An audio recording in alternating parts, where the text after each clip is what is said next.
Mbote baimboka bandeko balandi ya tokomu wapi lelo tokosola masolo nini esengo makasi bandeko nanga bakolanda ngai na yebisi bino politique ya Congo ekomi elengi oyo wapi politique ya mboka nanga Congo lobi moleki ezalaki prestation ya serment ya ba juge oyo mosusu baboyaki ko tempérer na décision to na nomination mokonzi mboka lobby ba misusu wa nomaki na sima e bandeko ba se rebelaki contre nomination mokonzi mboka ba potaki serena mokolo ma lobby na ina rappeler ba congolais nyonso tout lobby nde ezalaki suite et fin et puis débat et puis début à crise FCC cash mibeko lobby boye ba juge ba ko porter serment liboso ya mokonzi mboka non liboso ya président des chambres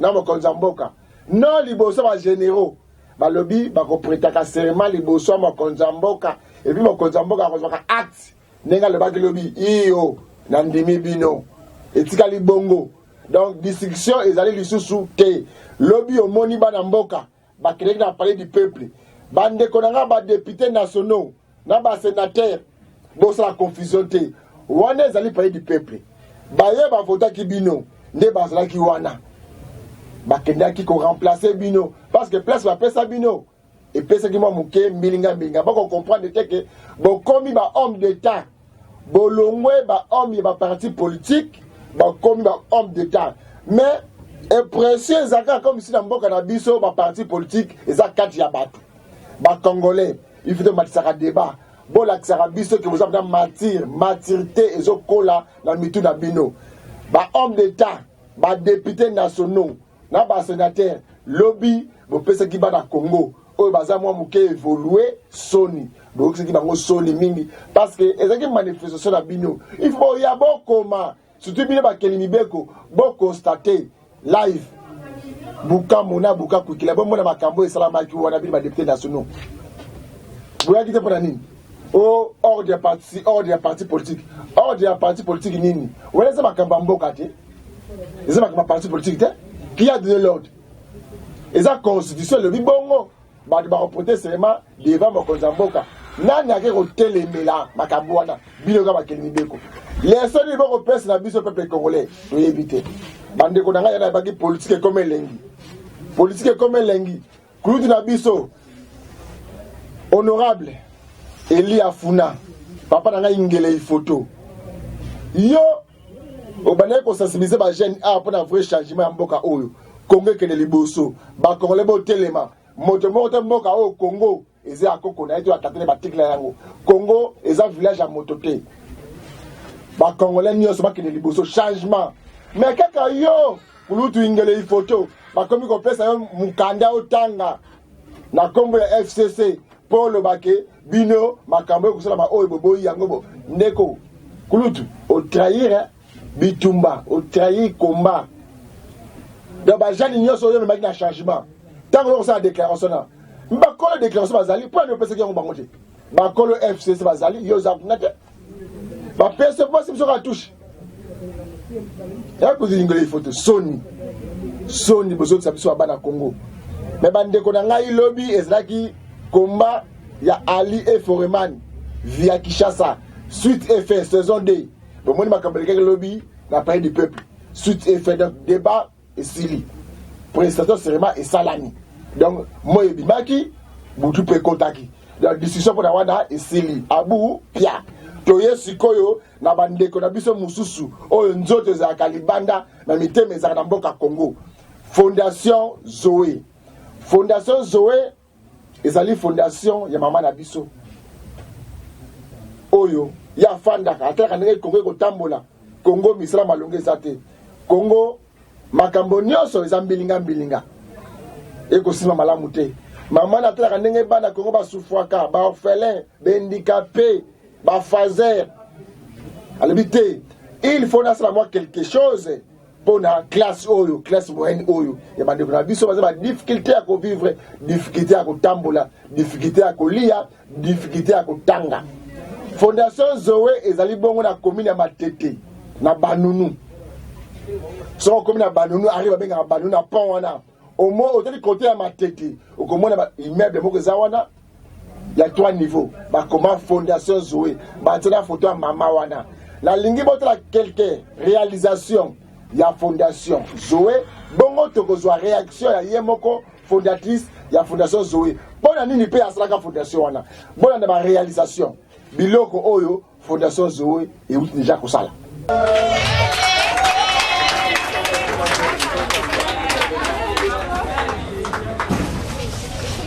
Monsieur le bourgmestre de la ville de Matete, distingués invités, au nom de la présidente de l'ONG ASBEL Soledor, Maman Mukundi Justine, il nous est un agréable devoir de vous remercier chacun et tous pour la sympathie que vous avez manifestée à notre endroit en répondant à cette invitation.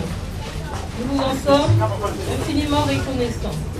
Monsieur le bourgmestre de la commune de Matete, la République démocratique du Congo, consciente de l'importance de la vie citoyenne, lui consacre tout un ministère, celui du genre, famille et enfants. Ce département a vocation d'assurer les politiques sociales et d'encadrement des familles. Mais les problèmes qu'il rencontre sont immenses du fait de la conjoncture, perspective qui rend notre quotidiennité frappée de pauvreté récurrente. C'est pour cette raison que nous avons pris l'initiative de nous joindre à d'autres bras pour un temps soit peu épauler les 10 départements dans le partenariat constructif. Cependant, à cause de la limite de moyens, forcément, nous avons choisi un pan cible des citoyens pour lesquels nous allons essayer d'apporter notre soutien moral, matériel, afin d'ouvrir pour eux un horizon d'espérance, de joie, de vivre.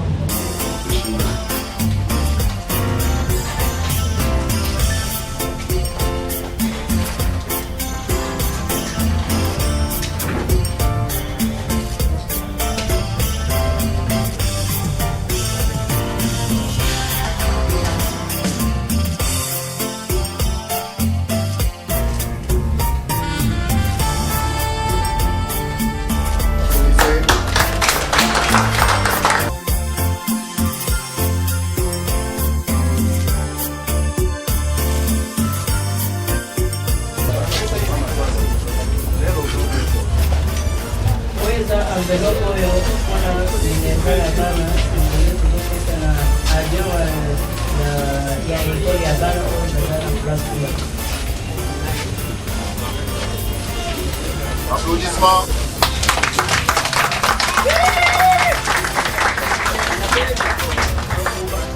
Merci maman Nadéro Diri pour de la mission verbale. Merci maman on dit pour de mission verbale. Ben ticket. awa na kati eza uniforme ya mwana bakaye na babiloko na ye nyonso eza na kati awa. Madame la directrice, distingués invités, tous à vos rangs et qualités, mon cœur est rempli de joie aujourd'hui de voir l'idée magnifique que Madame a eu de créer la fondation Zoé d'Or, afin d'aider la jeunesse matétoise, la jeunesse qui a connu pas mal de difficultés dans le passé. Il ne faut pas se le cacher puisque nous sommes tous matétois. Nous avons vu les difficultés que Matete a connues. Franchement, je vous remercie et je vous encourage. J'ai pris acte, comme je venais de le dire tout à l'heure, de l'ouverture et l'inauguration de la fondation Zoé d'Or à Matete. Et vous avez mon soutien total. Je serai avec vous. Je veux vous encourager.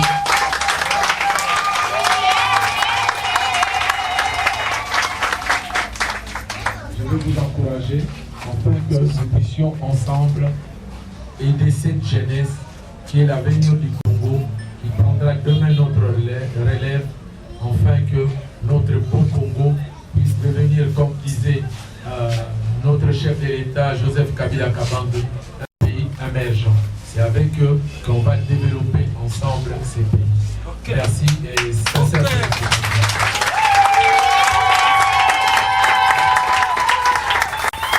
On donne aux enfants deux choses, les racines et les ailes.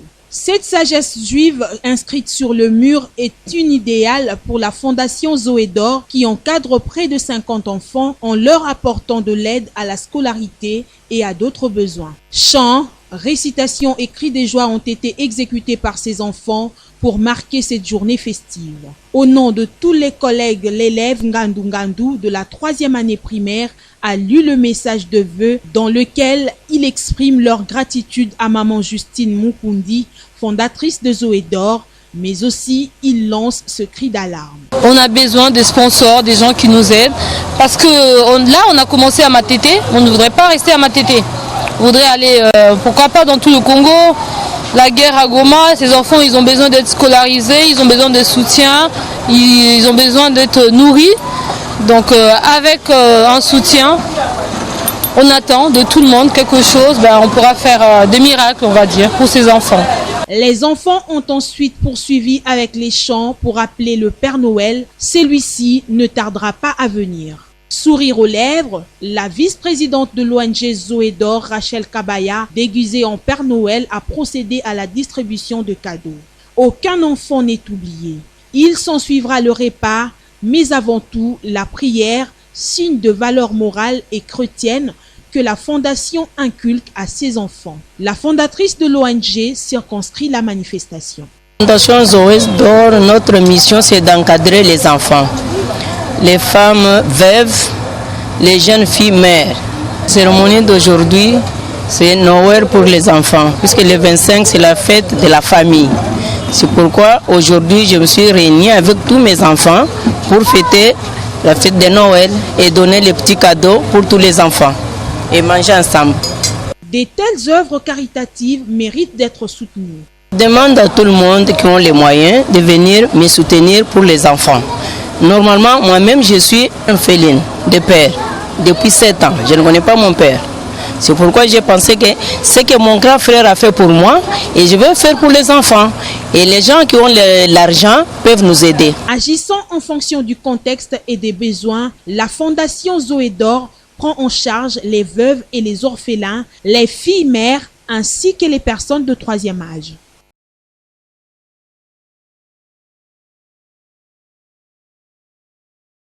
Bon, ça va. Dar aujourd'hui, c'est fini. Tu peux mettre. Voilà. Ok. Voilà. Miliki. Miliki. Ok. Cérémonie et suivi.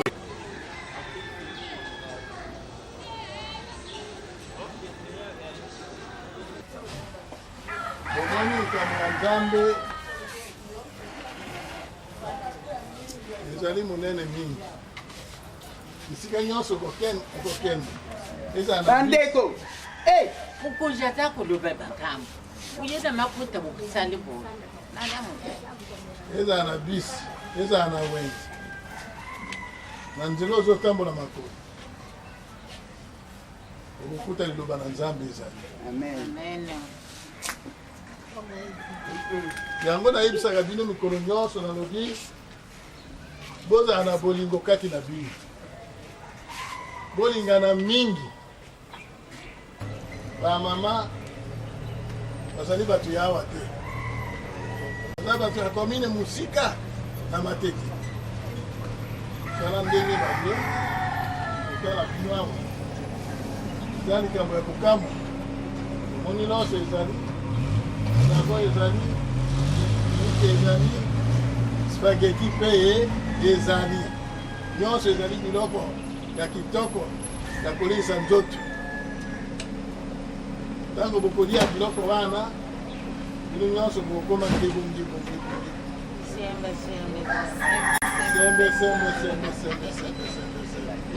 Alléluia. Amen. Bosepela na Yesu wana po azokende komemelaka bino bato ya musiki oyo boye toyebi bango te.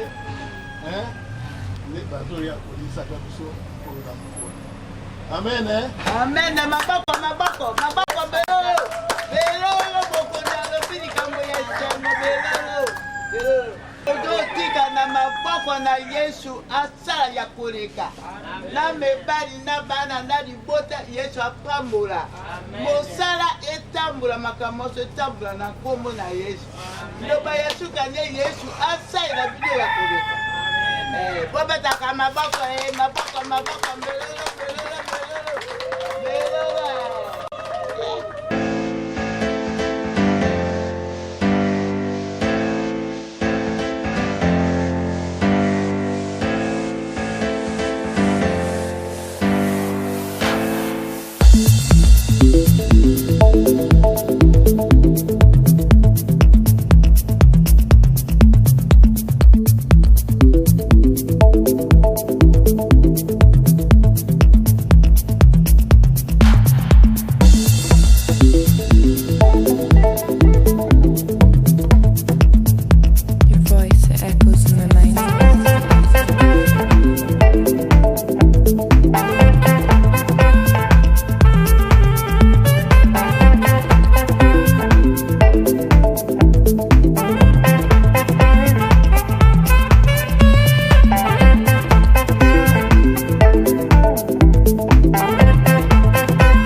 Présidente de l'ONG Zoé, vous remercie de votre présence et de tous les encouragements que vous prodiguez à Soledor. Mesdames, Messieurs, nous allons commencer la petite cérémonie de ce matin.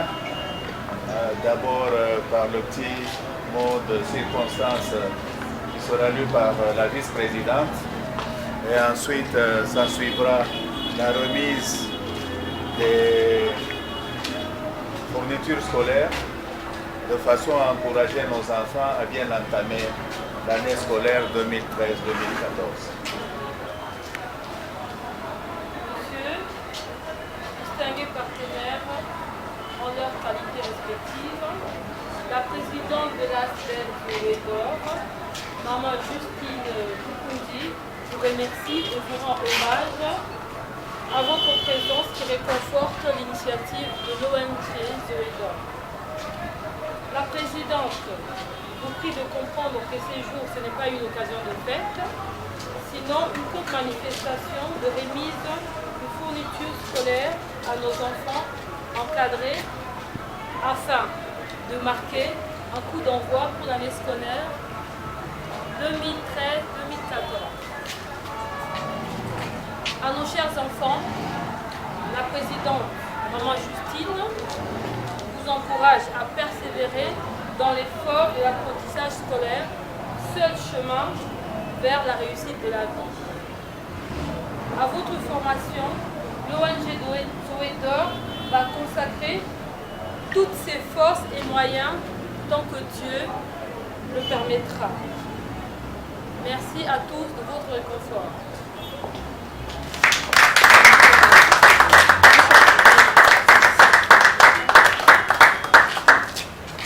À présent, de façon symbolique, le représentant du bourgmestre va pouvoir remettre un lot de fournitures à un des enfants, de façon à ce que la cérémonie puisse se prolonger.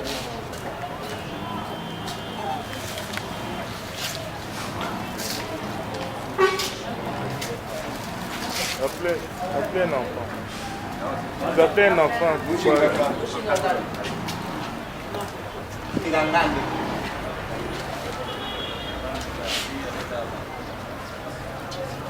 Bon, au nom du reste de la commune de Matete, avec son organisation, il m'a permis de le représenter ici. D'abord, je tiens à féliciter la présidente de l'ONG ASBEL Fondation Zoé d'Or. Je tiens à féliciter aussi tous ses collaborateurs, les membres et ses partenaires. Ainsi, je tiens à porter une attention particulière aux parents de pouvoir aider la fondation, puisque le plus grand bénéficiaire sont les parents de leurs enfants. Il faudrait que ces parents puissent encourager la maman par l'encadrement de leurs enfants et les suivis réguliers de ces enfants. Toutes mes sincères félicitations et une fructueuse et bonne année scolaire. Maman.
Bomoni fondation, bomoni réalisation. Fondation a une adresse précise. Matete, commune en Sélé. Image à commune en Sélé. École, ferme, et zaba installation.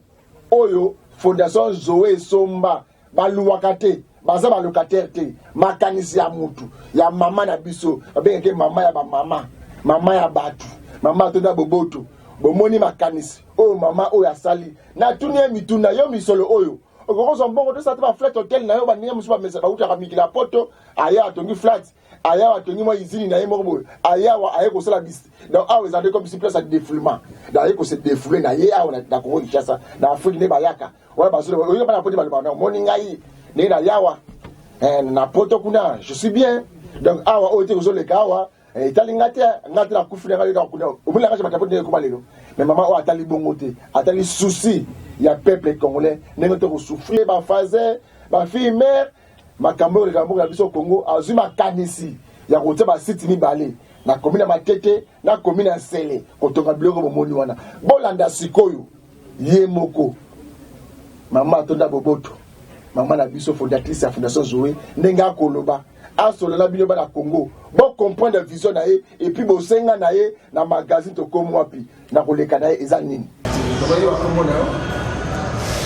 ngai naza mama Justine Mukundi fondatrice ya fondation Zoé d'Or mama mobokoli ana mobokoli kabana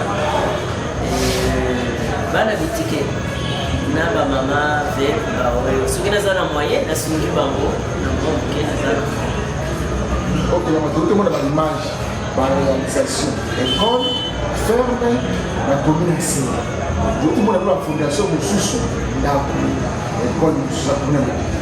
Le Cameroun, c'est la financement comme intérim, nous avons pris la carte, tous auront un souci, il y a un mot, il y a un mot.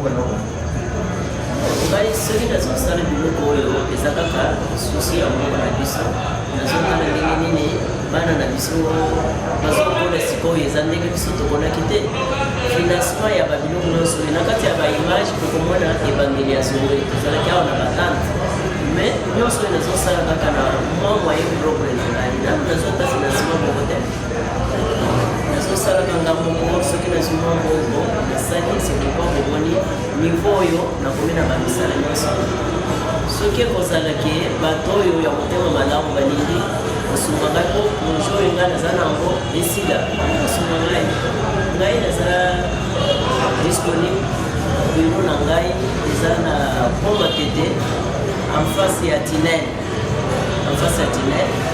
numero eza 3A soki kaka okomi na matete na pont matete otalika ndako moko eza na foto likolo foto ya ngamoko nde esika ya biro na ngai ya mwana référence eza kaka okomi pont matete olobi ndako ya mama oyo ya foto likolo eza ya ngai eza place ya kokunda te na bisiko na biso kala mingi te toza na centre ya formation kala mingi te tokokone bajournaliste na biso oyo balandaki ba formation awa ele tokosala yango tokokona yango bilili bino moko koyeko filme yango ezosala babiloko nyonso na couture ezali esthétique ezali toza na baformation ebele eza malamu ke moto osali pembeni na biso akomona nini tozosala na bisika wana ok mama ntango olosa makambo bamama mosuku lokola ye bazala so azwa mbongo mama préfere na ye na kongo asali mwa fête hotel na ye asali mwa business na ye mais ye ozozwa mbongo ya kokabola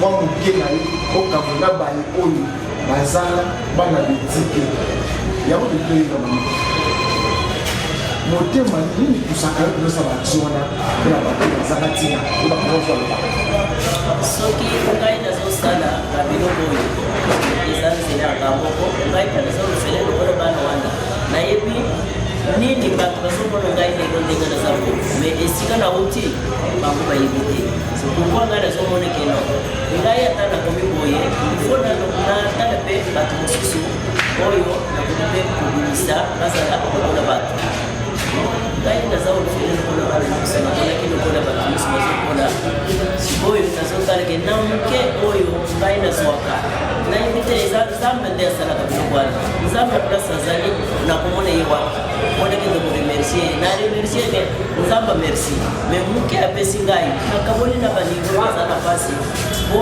bazala mpe bien lokola bana nyonso komonike esali centre oyo mpona kolobake tosunga bato mosusu bajeune fille tala kaka jéglise oyo na bajeune fille na biso soki akoti akosala ndenge nini fo kosunga bango kopesa bango tolu basala baformation mpona nini mokatala ndenge nini bakoki kokolisa bana na bango mode la fin message ezaka kopesa bandeko mosusu ya mboka kongo mingi biso toke ezalaka likala mitene ezala mboka ntango bakoleka image baréalisation makambo ezosala mwana mwasi mibanga baza wana bato mpe ya mbongo mosusu baza wana bazala place donc misolo yango eza mpa yemaka bango mais tala yo mwa mokeso ata baréalisation esali na mwata moke message ezaka kopesa bandeko tout oyo bakona image oyo na démonstration oyo osali bongo na président sénégal fenaka message oyo nga nazopesa bandeko na ngai bazala baoyo baza na mboka awa sur place bazala baoyo baza libanda bazala na motemwana ya kosunga batala na kati wana kokomona bana ndenge nini kosungaka bango baoyo baza na possibilité ya kosunga biso kopesa biso quelque chose baoyo kopesa biso bakomona banimero ya telefone na biso na makambo nyonso tu biso tozali awa maboko eza kolele tozozela moto nyonso oyo akoki kondima kosunga biso tozoluka moto yango kosunga biso puiske na babiloko nyonso nasali centre nano esili te babiloko ebelebele eza gv puiske na projet ndenge ezali makoki nyonso wana nakokozwa kombana ifo moto moko soki asengi ngai nakoki kosala projet ndenge nazokanisa ekoma na suka merci merci nazoseka bamama na ngai bapapa na ngai oyo bamoni ngai oyo bayebi ngai basunga bana ya zoe mama mobokoli nazali awa liboko moko esalaka eloko te ndenge balobaka ke mosapi moko ebomaka sili te ifo bato mosusu mpona kosunga nde nakoki kosala eloko ngai na banda soki ezalaki mayele ngai nakanisiki nasala eloko wana bamosusu mpe bokoki kosunga moto aye apesinga mpe mayele mosusu mama tosala boye totamona malamu merci bamama na ngai na bapapa na ngai oyo bakolanda ngai numero na ngai ya telefone eza 084 42 99 624 084 42 99 624 mosusu eza 089 83 130 25 nde banimero wana biro na biso eza polele moto nyonso erakoya kuda eza wana. Merci bandeko balandi ya tokome biso kombo na suka bulandi mama wana za bongo fondatrice ya Fondation Zoé apesi kombo na ye apesi na numéro ya téléphone bandeko batunda mitema mawa o bakolinga kusunga o bakoki kosalisa ye na makanisi oyo yaza nango apesi numéro ya téléphone na ye ba adresse na ye yebani lenga lobi yango wana na mwa miso na ya pasa bite ata konga na fanda kapela mikila poto na kombo bandanga uzali mais fila kanisa baye oyo bazanga babola banetike oyo bandeko mususu babenga bango bandoki nga na moni ke baza utile na mwa moke na zwaka na kabola yango na bato oyo bomoni bato biso ko encourager bato to ko soutenir ya na ebisaka bino na tokomu wapi to ko soutenir moto nyonso oyo azoya mpona makambo etali le peuple d'abord makanisi ya bana mboka kosunga peuple congolais bonne ezalaka to suki après mokolo malelo ndeko nyonso oyo aza action politique sociale publicité likama malamu benga biso to ko soutenir yo to ko tia ngo na porter ya moto nyonso ndenge to tia oyo ya Fondation Zoé tika te kimi akolo nzambe ezala na maboti na bino ndeto kutana mokolo malobi.